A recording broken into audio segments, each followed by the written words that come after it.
ഹമാസിന്റെ തടങ്കലിൽ കഴിയുന്ന ഇസ്രായേൽ ബന്ദികൾക്ക് ഇനി അധികം സമയമില്ലെന്ന് വെളിപ്പെടുത്തി ഹമാസ് തടവിൽ നിന്ന് മോചിപ്പിക്കപ്പെട്ട ഇസ്രായേലി ബന്ദി. ഒക്ടോബർ 7-ന് ഹമാസ് ഇസ്രായേലിൽ നടത്തിയ ഭീകരാക്രമണത്തിന് 500 ദിവസം തികഞ്ഞതിന്റെ ഭാഗമായി ടെൽ അവീവ് ബന്ദി സ്ക്വയറിൽ നടന്ന പൊതുസമ്മേളനത്തിൽ 2000 ആളുകൾക്ക് മുന്നിൽ പ്രദർശിപ്പിച്ച വീഡിയോയിലാണ് മോചിതനായ ഇയർഹോൺ കണ്ണീരോടെ ഇക്കാര്യം വെളിപ്പെടുത്തിയത്. ഹമാസ് വളരെ ക്രൂരമായിട്ടാണ് ഇസ്രായേൽ ബന്ദികളോട് പെരുമാറുന്നത്. പലപ്പോഴും ശാരീരികമായി പീഡിപ്പിക്കുകയും ചെയ്തിരുന്നു.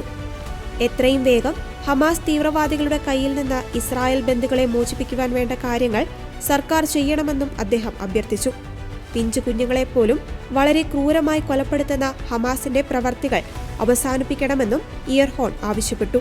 אני צריך להם דבר אחד, תחזירו לי את החיי